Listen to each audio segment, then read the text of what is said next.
Welcome to the GLEC 2026 Overwatch GLEC Playoffs. Woo! Let's go, baby! Today, for the first game, we have SXU versus Cleveland State. Ooh, some really good hitters here, I'm not going to lie. I know for at least Tiffin-wise, we got dominated by the CSU team. But St. Xavier, I actually have no idea about this team. I'm not going to lie. Well, I'm a TU alumnus, so I actually wasn't able to catch most of the games that were being played. So I'm interested to see, coming in fresh, seeing both sides of it. Because, as you said, Cleveland State must have beaten Tiffin University, but I missed it, so I'm interested to see. I know a lot of these players, like the names are familiar to me playing last year, like Muhiki for Cleveland State, or even, I believe, even Captain Junior, I'm familiar. Ooh, okay. Yeah, I'm not gonna lie. I've seen a couple of these teams before, like I said, because we played against them. But, classic Lijiang Tower as your first map. It is a very good classic. Everyone likes to go to more of the control. You have the 3 segments. You get 100% for each segment before you win the round. And it's a lot more of a flexibility because everyone from segment to segment to segment now having these perk changes, you're able to flex to different comps. And then say you have the control center, the inside, that more attunes to the brawl, the rush style. Then you have gardens, or you might even you have night market that has more of the Pharah poke, the Pharah dive. Yep. And it looks like we're just about to head in here. And the bans are Reaper for Cleveland State and Jetpack Cat for SXU. Yeah, no big shockers on the Jetpack Cat. He's very strong on the night market and the Gardens map, just being able to grab somebody, pull them off the map. The Reaper, I think, might have just been to protect the DPS, because if you ban a certain role, the opposing team cannot ban somebody of that same role, to my understanding. Reaper, very good on this segment, but you do see the Rush May style coming out of the side of Cleveland State. Yeah, and for the tanks, the Orisa here, and then is that Ramatra? The Ramatra, yeah. Yes. So both styles are very similar. You have May cast Orisa against Sojourn, Sim, as you said, Ramatra. I like the St. Xavier comp just a little bit more. That Symmetra can beam down the Orisa, but as I'm saying, it looks like Cleveland State does come out very strong. Dang. Not losing a single person in that first fight. Yeah, and it looks like the Ramatra. Stagger. Oh, he's on 10, and there he is. Well, they want to stagger him to make sure the point progress can go so much higher. Yeah, and they're just going to be fully pushing into their spawn. Holy, one. This is smart. Again. And tactical reset. Yeah, but it's smart on the side of Cleveland State because their tank, they killed the tank so late. They can go that aggressive to pick up even more staggers. They're not going to be able to engage in until about 32 to 35%, letting Cleveland State poke out, get more ultimates, and try to snowball this into a first-round victory. You have to see what St. Xavier can do with this Symmetra TP. But I'm just seeing here, like, Orisa just having to now push in because they swapped out the Ramatra, which I feel like is a good thing, and getting the pick off there. And then, the Junior getting the trade. Yeah, the Kiriko ult coming out as well. Yeah, she just took Kira because the trade could come out. I don't mind the Orisa over the Ramatra swap because Orisa can just sustain, but you saw St. Xavier's Orisa try to engage and to create that space, but LE3 outside of Cleveland State just closing that gap and just immediately calling the Ice Wall to come up and spearing the Symmetra, killing that Symmetra so early. And again, this Symmetra wants to build up her energy onto the opposing tank to do more damage. And Cleveland State is not letting them have that style. I will say we are seeing a lot of ultimates come up here. We have the Kiri ult going out as well. The Orisa ult coming out here, kind of huge here.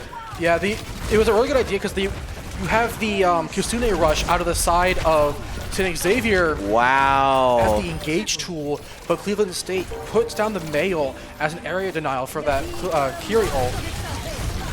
And yeah, here comes the desperation ult. Yeah, St. Xavier just not given the opportunity to play their style. I kind of wanted to see them step up and maybe use their TP to go into that control center white room to bypass that choke point, because you have that May to isolate whenever they would try to walk up. So I want to see them try to use that stylistic aspect of their comp. And wow, look at these stats. stats aren't everything, but it is very dominant. You saw again, SXU would wait for their Orisa to, or Cleveland State would wait for SXU's Orisa to walk up, and then immediately again either wall off the Orisa or wall off a Squishy, and then engage on that target who's very susceptible. Now I do see this Doomfist coming out. Yeah, you do see a lot more of like the dive, the monkey, the diva, the Doomfist on the garden snap because it's very open, very brawly. You see the Pharah coming out. No surprise from the Pharah being very strong, but SXU immediately TPing to point, just ignoring the in a sleep. Sleeps into a diva, so it's not too valuable, but I kind of want to see, SXU has the bunker side. They want to stay on the point, but it looks like their diva wants to go super aggressive. Yeah, I want them just to stay on point and kind of wait for it to unlock. Yeah, and Diva's pushing out that Wu Yang out of there. And oh! Yeah, I kind of, again, I want to see SXU with that stylistic. They got to the point, and they want to play around their Symmetra, but they felt like they had to go. So they're kind of playing counterintuitive of what their comp is really made to do. Yeah. Now, for someone that really doesn't understand Overwatch like me, I'm a low bronze 1 in this, so I don't understand a lot of these tactics, but seeing how the comps are, I really do like this, because, like I said, Wu Yang, I've seen some nasty Wu Yangs before. Wu Yang is like all about your map knowledge of how can you weave your orb to go through choke points to do splash damage, typically onto a tank, onto a flanker. Like right there, yeah. Yeah, just being able to check so much. Like your healing output isn't really going to be as effective. Like you see their Ana goes down. It gets another one. It looks like SXU is finally going to be able to step up and actually win the point. Yeah. And it's almost there as the Doomfist is still on point. Yeah, it just stutters. There he goes down, and now they're going to fully capture the point, now going into the side of SXU. Yeah, I mean, it's the aspect of when you're down, you lost your Honest early and someone got booted off the map. You call your early reset, but make sure you die on point. You get the extra percentage. It wouldn't surprise me at all if you come in, like, you're going to build your Wu Yang ult, you're going to build your Nano. You're probably going to put it onto your Sojourn, your Doomfist to go in for a pick. And Doomfist already on the point here, being able to hold his own, and he's really just waiting for an opening because you have the Sojourn Railgun, you have a Pharah who can go in, like right there. Like you see the Wu Yang ult finally going onto the Doomfist, knocking somebody down, immediately getting that kill. So now it is a 4v5 onto the side of Cleveland State. Yeah, and we see Tracer here weaving and dodging, weaving it all here, and is able to help with the damage here, but it's about to die. The pulse goes a little bit wide, but again, Xavier has had point this entire time. The bomb is again just stall time, because bomb is not the greatest ultimate on the side. And you got it, and you lost it right away with that Diva ult. Yeah, but as I was saying, like again, like I did see a little bit more ultimates used on the side of Xavier. Like you have, that's a really late death on the side of Cleveland State. That lets Xavier step up and might be able to take the point, or at least the control for a little bit. They might have to commit a nano barrage, but with the Xavier having the Diva, it's very. Well, never mind. And the Kasune rush, right? Am I correct on saying that? Yes. Ooh, I know more ults. Mohiki on the side, just being able to free shoot. He's not feeling the whole lot of pressure because the Pharah wants to mitigate the nanoed Pharah who wants to go in for a barrage. Tactical reset. Yeah, you as maybe Diva, you almost always want to jump off the map. You're not going to be very useful. And that way you can get your big old mech back, right? Yeah. Wow, dude. Very, again, aggressive out of LE3. He got punished last time, but it looks like he's not going to be able to because he has that Doomstone. He gets healing into it. He gets all of his abilities reset, but yeah, he just wants to make sure. And there's Bob. Yeah, LE3 is being super aggressive. Not. Oh! Did they get the sleep off? Yeah, the sleep onto the Diva. Again, LE3 is going again. He's going a little aggressive. It looks like he is the one that. Ooh, the C9. Wow. Able to touch. And that is a CSU victory right there. Yes, the CSU does take that first map, but you do see the punishment onto LE3, the Doomfist on the side of St. Xavier, or on State. And like that's the stylistic aspect of like, hey, your tank goes down, you let them step up, but good clutch plays out of the side of SXU to be able to, or Cleveland State saying, hey, you killed our tank, but we're not letting you touch the point. Oh yeah, but I'll be honest, that Diva pick there was really good for that. She is very strong right now. She is very good in the meta because she's able to put a lot of pressure onto people. She has a lot of perks that lets her deal more damage. Her major is in her defense matrix, which negates projectiles, actually gives her shield healing. So she can sustain herself a little bit more in the mid-fight just by doing her job of mitigating projectiles. Yeah, like I said, I am just a lonely bronze one. I don't know a lot of Overwatch, but I do know the basics. But seeing how the first point went, CSU holding that point, 100%ing it, not even letting SXU get on it. And then for the second one, XXU did put up a fight, but then Cleveland State just kind of swept it under the rug saying, hey, we got that. Yeah, again, no big shocker on the stylistic of Cleveland State. They want to create the openings for their Sojourn to get those picks, but again, I think maybe going a little bit too early, maybe staying in a little bit too late. Like you saw on that last fight again, LE3 goes in, he pops his Doomfist ult, and in Doomfist ult, like you heal yourself, you get all your abilities faster, but he immediately commits for a kill with the Doomfist ult, which isn't the greatest kill ultimate.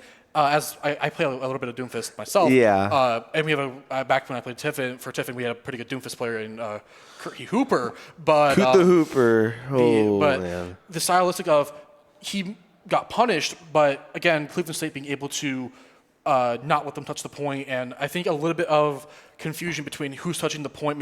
Tracer is going to be Diva, is going to be somebody out of the side of SXU to make sure they drag onto the overtime, but again, unfortunately, they don't touch. Yeah, but I'm not going to lie. I wonder what this next map is. If we... Well, we'll have to see what Xavier picks. Oh, wait, hold on. It's Kings Row. Classic. Classic. We have a very classic stylistic. Again, I don't think the comp styles would change much outside of either team, because on the control center it plays very similar to Kings Row, where it's very linear. There's not a lot of high grounds. There's very little high ground. Yeah, I say there is a little bit, but it won't be as effective as it should be. I see the Orisa comps being played, probably either the Ramatra out of the side of SXU, but it wouldn't shock me if I do see the same Orisa May cast Kiryu Lucia. It would not surprise me at all. I would love to see a little bit of Reinhardt. It is his map, but unfortunately he is just in a really bad spot. Yeah. But he is my bread and butter. I love the guy, but unfortunately the Orisa comps, the Ramatra is just so much better. Yeah. And ooh. Okay. I'll let you say those bans. Yeah, so SSU bans May. So it looks like my style or my thought process is going to be a little wrong. And SXU banned Lucio. So they're going to Kings Row, which is very I think you said both bans were XXU. I'm not... Okay. Well, the bans are still the same of Lucio and May. So it looks like that brawl style might be in more of the Juno Brig, maybe Juno Bap, Juno Ana. We're going to see a Juno, We're going to see a Juno, because the speed control of Overwatch is very important. So having that ability just to move around the map is like dominant. If one team has it and the other team doesn't, there is a clear advantage most of the time. Oh, yeah, definitely. So, but again, it wouldn't surprise me. Again, maybe like Orisa Sojourn, something. Ooh, and CSU is starting attack. I don't know if we saw that earlier, but on Kings Row, which I feel like, if anything, having the attack first. There's a benefit for both ways. Yeah. You feel like if you step up to the first point, if you don't take it on attack, you can feel kind of like bogged down because you start getting the ult fights. And CXU and City Xavier had some back and forth ult fights on the Legion Tower, but it did feel like CSU had that little bit of an edge. So it does interesting in the fact that CSU just wants to make their point. They want to cap this map fast, go to defense, maybe even try to full hold, end the map early, and that would be their victory. Oh, yeah. So let's see. I think we're going right into the map, and ooh, what a lovely statue there. And the other thing I do want to point out is something I always see some teams do. You see that top door there? We can see, if you go up there, you can only see the enemy team. And ever since I've watched TU do it, I do it anytime I have Legion Tower. It's a very common strategy of just being able to see, like scouting it. Hey, this defense team has this character. What counters those guys? Okay, we can swap to them. But that is always more of the ranked stuff, because typically when you're going into a competitive game like this, you already know I'm doing this, and my teammates are doing that. Like, we have a set strategy most of the time. Sometimes there are mid-game adaptations, but a lot of the times you've already come in with set ideas of what you want to run and what you want to do. Yep, and as we're seeing, there's 2 up there right now. Yeah. No shocker on the... again, it looks like I am going to be wrong on the no Juno, but... I mean, you have Bunker on the side of SXU who want to hold their point down with the Orisa, the Torbjorn, and the Ashe who want to do more of the long range, want to chip their guys down. You have more dive-esque with a Hazard who can jump to high grounds, Fair who wants to poke, and we already see a first kill on the Emre who is very wow. right now. But yeah, we're kind of seeing the same healers on both sides, but we're back to that Orisa here on the side of St. Xavier. But for Cleveland, we're with Hazard. Is there something different there? Or? Hazard is very... He can brawl. He has that ability, but he can also, like, jump onto somebody onto high ground. He can hold his space with his wall. He is very versatile on the style atletic. Like that, St. Xavier has to step up to contest the point, and immediately their tank goes down because there's so much outgoing pressure with the Pharah, with the Emre. And you see, again, St. Xavier does not want to, like, let... wow. Doesn't want St. Xavier to allow to be set up. They want to go in immediately and get these kills because every kill you get resets the stagger, resets the time where they have to wait to engage. Yeah, and LE3 here rushing it in with the Hazard, putting them back to their spawn here already. Yeah, this is a wow. This is really aggressive. I don't mind this too much because again, he has the wall climb ability to get out. He's a dash. He like with a headshot. Like Kiriko being very present. Yeah, I like the poke. Like, this is really good idea out of Cleveland State because this is free card push. You have probably your Emre, no, your Torb. They went Torb onto the point, pushing it. He's just sitting there hammering his turret. Yep. He's being productive, don't worry. Don't worry about Torb as he has his turret to keep him a little company here. But what we're seeing here, Emre just holding this off angle, pull out pistol. Ready to go. The siphon blaster that heals himself on hit. It's very strong, especially once you get the perk that makes it where on direct shots you don't get 100% heat reduction anymore. And there's the Kyrio went out, now just finished, and then Weaving's ult just went out as well. Yeah, the Tidal Blast. It's just you see such good like pressure out of the side of SSU. Wow. They don't want to let. Ooh, the Widowmaker. Oh. The headshot after a headshot. Good old OWL classic. But again, you see Cleveland State not wanting CXU to set up to let them play their game. Like that's a full cap with no contesting at all during second point. No. Like it's a 5-minute third point. Like that's very good. I mean, quite literally, like I said, the Hazard was pushing the line back, and Torb is just able to stay on the point as they just slowly push it up. And I think we're going to cap it at like 4:30 and 4 minutes here, I feel This like. is a pretty good defensive map because you have the spawn so close. You see a rush coming out. The rush comes out, but the override protocol on the side of the Emre. Ooh, a defensive Wuyang who's not going to get a bunch of value out of it. I would have preferred he put that on maybe his Kiriko or Orisa to keep them up in the fight to stun somebody who they go on. Again, another defensive ult just to live because you get the over armor. He didn't really, I will say, Orisa did not really get anyone there. Well, he had to use it just to live. Like, you're seeing XXU have to use their ultimates super defensively, which lets State use theirs more offensive. But you do see finally the first pick out of the side of SXU come in, or first pick on like to stop the momentum. Yeah, and we did see the Torb ult get the get 2 of them actually. The Molten Core, yes. We saw Molten Core, yeah. The Molten Core came out. The Reinhardt, I love this. Probably just for the first fight because he's able to push her down. Here. Yeah, he wants to push up with his big shield, make sure no one dies to the Widowmaker. Let's say you always played Ryan on this map, I feel like. He was a very good class again, and that's why. Immediately pinned in, gets the Kiriko. Wow. Got 3 people, probably off of a good Weeing. Oh, I saw that. I wasn't sure when that went on. Swing that big hammer, man. Yeah, that's going to be a full cap with 3:40 left, or 3:42 left on the timer. I was close. I said 4 minutes, 4:30, 4 minutes, and wow, that was a fast push, not gonna lie. It's gonna be a very big thing for XXU have to match that time bank, because even if they match or full cap this map, which with the pressure that CSU is putting onto I don't think it might happen. Oh my! But like it's being so just like dominant on the side of being able to pressure, being able to play the style that Cleveland State wants to instead of sending Xavier. Yeah, and like you said, the stats don't matter until the end, which we're seeing here from the side of Cleveland when they were on the attack here, right? Well, they're these guys here, so Yeah. they do have more stats, but like I'm ready to see the reverse. I'm ready to see St. Xavier push through here. And possibly go to an overtime. Yeah, they're gonna go to. They might, if they full cap, they probably can go to the overtime, but they have to figure out a way to either full reset and make sure they can absorb the pressure, because it feels like LE3 is able to play whatever he wants. Muhiki being on the high ground at spawn as Kiriko, just being able to dink people as they walk up. Like, you have so much pressure and not a whole lot of punishment on the side of St. Xavier. So they have to really figure out, like, what are Cleveland State doing, and how can we try to figure a way to mitigate that? And if we can't, it's going to be a really hard game. And here we are, Widowmaker right on top here. Do they get the? Oh, I really thought they were going to get that one. And who is this character? I forget. I always forget. Which one? This one right here. Farah. Farah. Okay. Farah.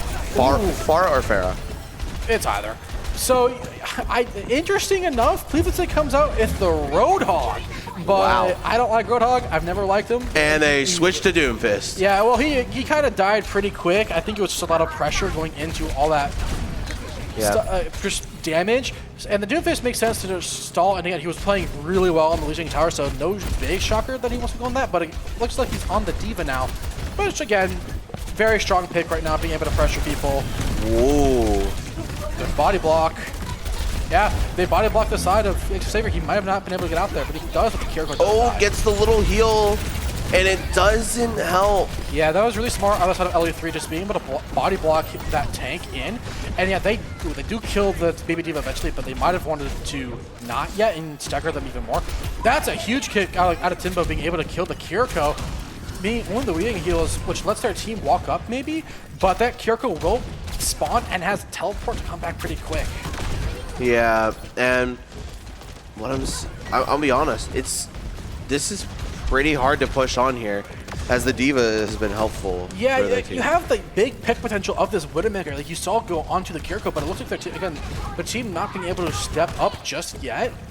And there's the Wu Ying. Yeah, you have a lot more, I think, pressure and just chip out of the side of SSUB with that M-Ray with the Yep, and Diva kills Diva.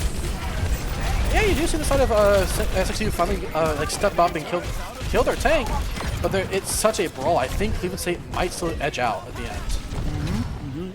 And Widowmaker going in the back lines here now. Ooh, and we got a little sneaky Kiri here. Yeah, I mean, you probably just wants to chip out, do some damage, get that Kitsune rush, and probably pop it from behind just to like crit a pinch. Yeah. Just chip down a little bit more for the Torb. And hammer that turret there, buddy. Yeah, he wants to do a little bit down, but this is again where I feel like SSU is able to play this game. A little bit of a miss ability usage. It happens to everybody, and they're... Yeah, I don't know what St. Xavier's really plan is. They want to pressure the backline, but when they pressure the backline, there's not enough really damage follow-up to really kill. And there's a Kitsune rush. And both Kitsune rushes coming out here. Yeah, you see the Wu Ying ult. Torb ult. Yeah. And then... Barrage. Yeah, too many ults. The trades come out from the side of they have to win this fight because they're not going to get a really big ult rotation, ult cycle until like the map would over if they would lose, but they are finally going to edge out the point. But it took them such a long time, and they're not going to be able to at least replicate the time that Cleveland State did. And you see Muhiki just on this flank, very bold, does go down, but I don't think it will really matter in the end too much. I mean, you're down your Kiriko on the side of Cleveland State, so they only have the Wu Ying to heal, but they're not really going to take... St. Xavier is not really putting on the pressure or putting on that, like, ability to walk up with that pick. Yeah, but now the payload is starting to move. I do feel like this could be really good for St. Xavier. I mean, King Shore has a lot of choke points, so. Let's say like this little area here in this little shop. Yeah, you have it's Arch, gonna be hard. you have Bookstore, you have a lot of like. Let's say you'll know this. Yeah, there's a lot of corners you have to play around that more play to the style, I think, of Cleveland State. This Fair can play into these buildings, the high grounds, not being chipped down. Emre can lay in damage from the high ground. As long as LE3 can go onto this, onto the Widowmaker, I think he'll be fine. He commits with his ultimate. Wow. But goes down. I think this brawl is just still favoring SXU, even though the tank is down. It is currently a 4v3.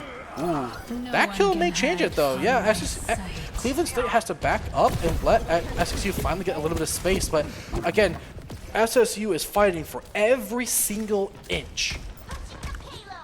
Yeah, and with the Widow ult here coming out, I feel like they kind of popped it at the wrong time, probably a misclick here. The Widow walls, it makes, you can't really white swing because it's just the chance of the Widowmaker just headshotting you for 300 damage and killing you instantly. So yeah, you have to respect it. You're given the information.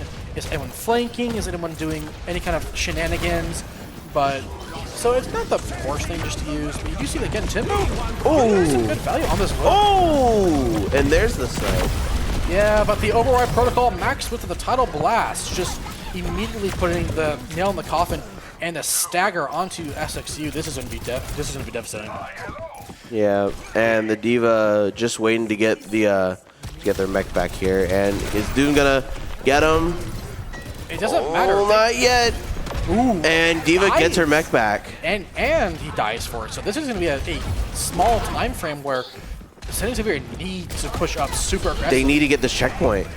They're not going to be able to do because Doomfist comes back so fast, but they need to at least pressure a little bit more than they are now. Because this barrage is going to be like, yeah, so D.Va commits, but it wouldn't surprise me if you see a barrage onto the back line. Wow, and they are just about to get the checkpoint here. Both Kusunes come out. Yeah, there's the barrage. It doesn't find anything, so it looks like St. Xavier may actually be in the driving position, but ooh, LE3 gets 2 kills. And... oh, and has to abort mission here.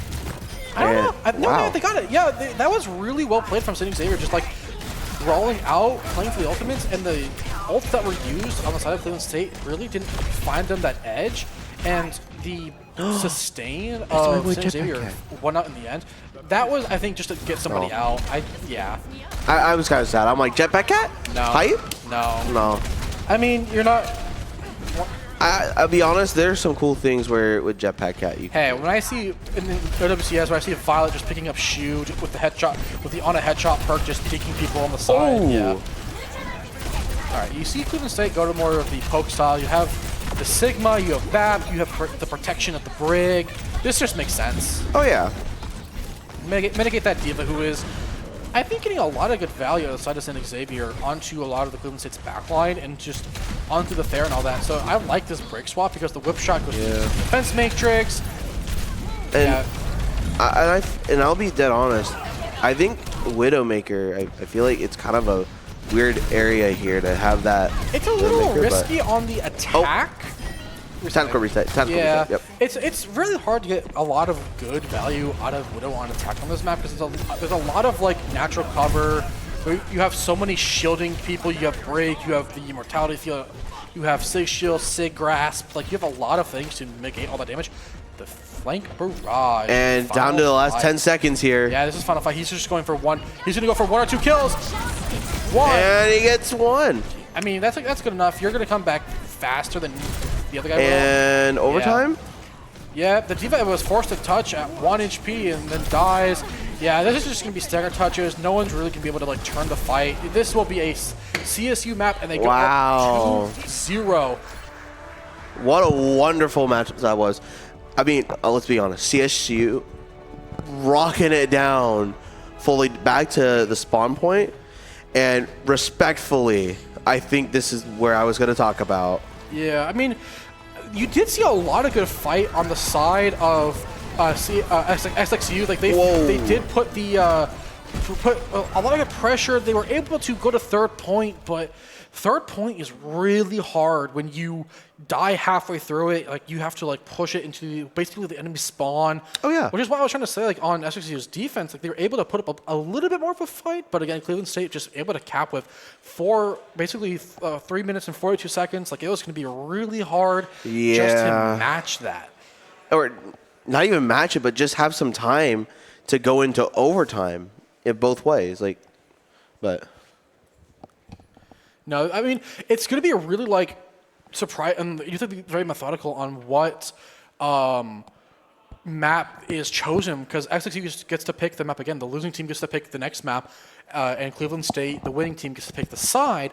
You see control point get chosen. You see hybrid get chosen. So you only have 3 map types left. You have flashpoint, you have payload, and you have wow,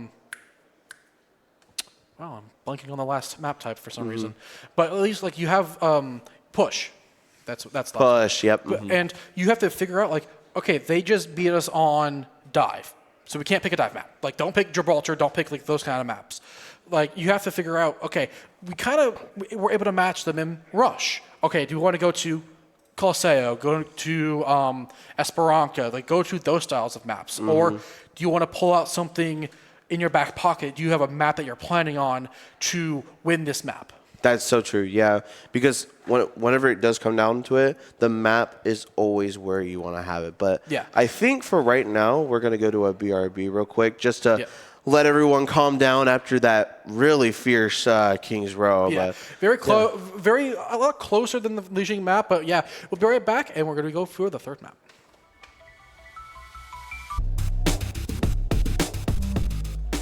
Welcome back to the third map of the first game of Overwatch for the 2026 Overwatch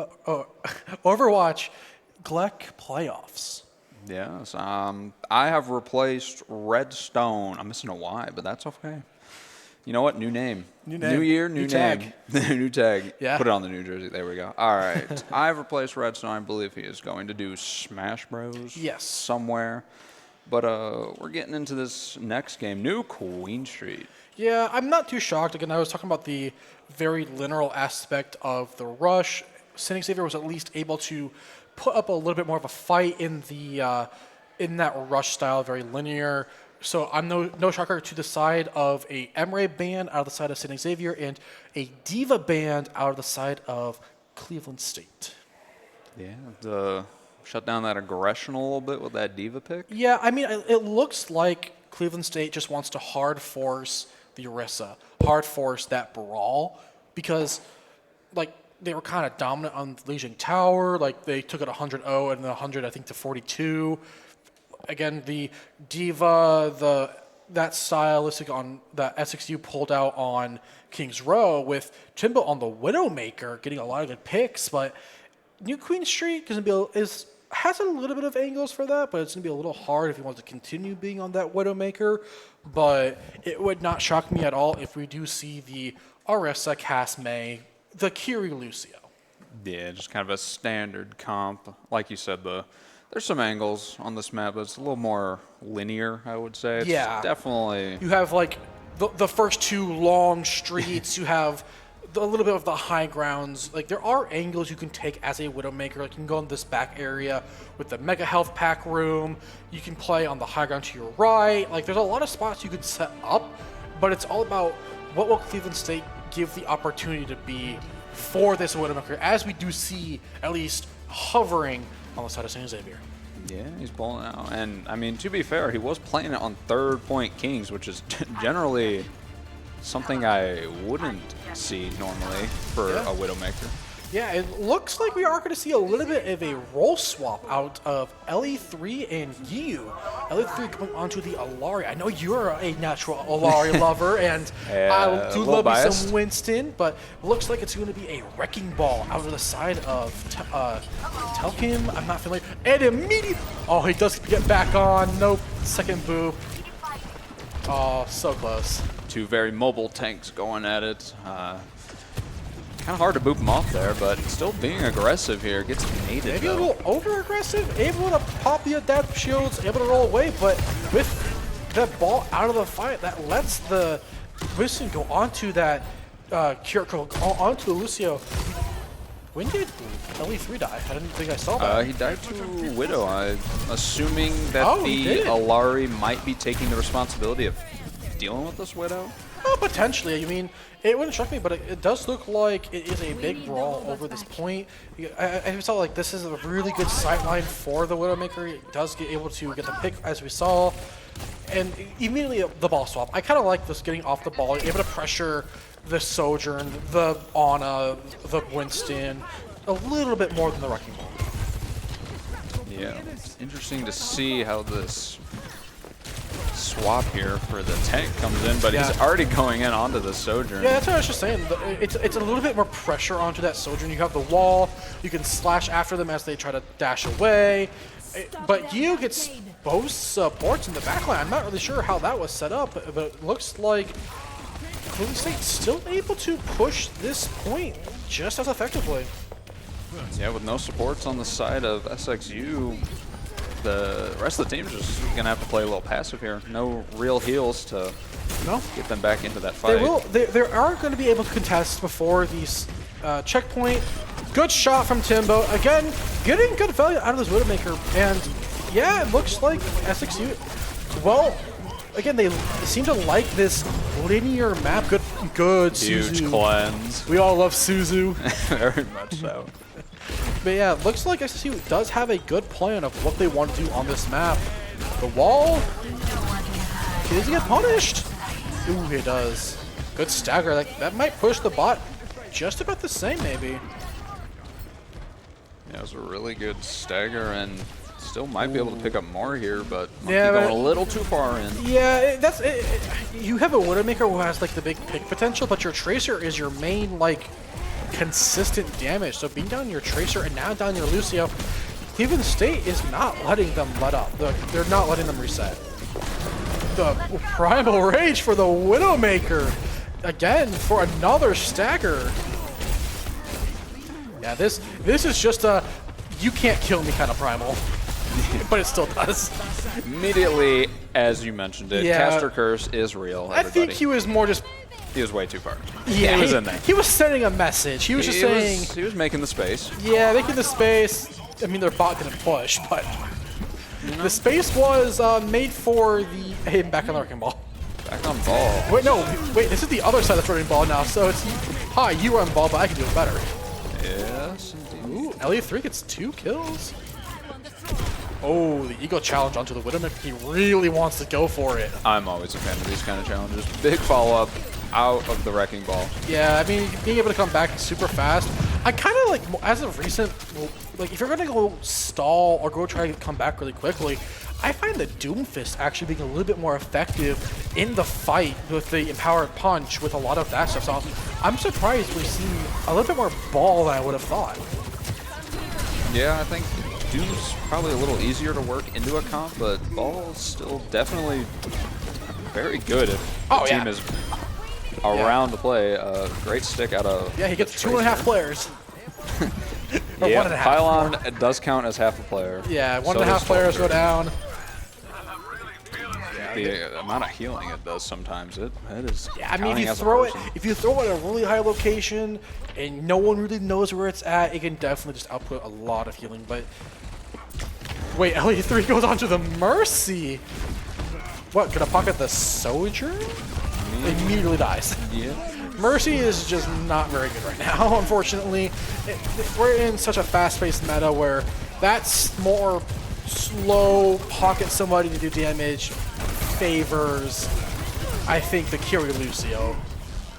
Yeah, immediately goes to the Brig. That makes sense. Yeah, it looks like we got some even more tank swaps. We're saying Xavier is now onto the Winston. We're just playing some tank musical chairs right now from what I'm seeing. Yeah, I mean, we're back to the old, all right, I counter this tank, now I counter that tank. It's Good old counter watch. yeah, but I mean, I'm pretty impressed. I think Xavier may have found a strategy that favors them, or favor them maybe a stretch, but at least like going a little bit better on these previous 2 maps. Like they have at least have the cap, but it does look like Cleveland State will be able to take it. Yeah, the Sojourn ult gonna do wonders for them on getting these. Ooh, the downtown. confirms. wall, trying whatever you want to to call do it. a stagger. That is a huge stagger. Yeah, Mohiki, I think he hit the sleep under the Tracer. The wall forces the recall, so it is a free shot and nade with no recall out of the side of the Tracer. But most people are able to come back for the side of St. Xavier, and this is where we see, I think, the Widow getting less value, I think, with the hypermobility of all of Cleveland State's characters. Yeah, Cleveland has done a better job at just pressuring that Widow like Ender's doing right now with He's the nano boost. boosted. He can just free shoot. Yeah, I mean, he went to the Cassidy. I thought the Cassidy was really good into the Tracer, into the Hazard. So I think I would like him to go back to that Cassidy. Yeah, the slower pace cast might be. Well, I mean, better for not even that slower style. pace. It's just it's the constant pressure that a Cassidy can output. But again, you have that wonderful one shot from the Widowmaker, but if you're not like constantly getting one, maybe 2 kills, not that useful. A little bit miss from the, I think, acid downpour. I think that ult's called, whatever hazard's called. It's Something called downpour. something. Yeah, it's called something, but it's a good dodge out of the side of St. Xavier. Winston's gonna go down here a little too aggressive. Yeah, trying to crit some space, but again, Cleveland State just not letting them really recover. They're just constantly pushing the point. You see Brig just going for the immediately touch the point strategy, Yep. or touch the spawn door challenge. And that is one of the scariest things to touch the spawn door is an ulting Brig. Hey, imagine it was Nano just... That would be even worse, but Sojourn's going to pick up the kill onto Winston. I think they're Nano too. They Yeah, are also nanoed. Wow, just...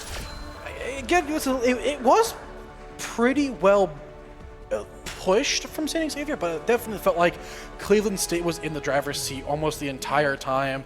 Some big plays out of the side of LE3 on the Olari. You saw the Winston sometimes getting 1 or 2 kills on their backliner. Like, it was just really good pressure constantly. And this was the spawn primal that did end up dying, but he sent the message. He sent the message. I think once they got their pacing down and their decisions on when they're going in, which was most of the time. Yeah, But someone was in there. Whether it was a Brig or a monkey. Yeah, you don't really see the backline Brig often, but it does happen. You never know. But you definitely do see, again, Cleveland State being very much in the driver's seat, being very strong, coming right out the gate, going into the upper semifinals. And to my understanding, we have next is the Tiffin and Valpo match, which I know we are very looking forward to as we are Slightly Tiffin alumnus. biased. Slightly. We are Tiffin alumnus, so we are slightly biased. Ignore the tags. Ignore the tags. Yeah, that was, I think, great kickoff for the, Oh, yeah. the Overwatch Great series. showing. Again, CSU being able to play their game, but like SXU didn't just sit down and take it. They had some good plays. Timbo hitting good shots on the Widowmaker. Their tank, I'm not familiar with the name, but being able to pressure, at least get some good bomb kills, maybe some pressure onto CSU's DPS line. Like, you did see good plays out of the side of SXU. Yeah, very fun to watch. Are we breaking for a bit? Okay, so Yes, we we are. are going to go to break for a little bit, and then we will be back with the Valpo and Tiffin University. Yes, we are. All right.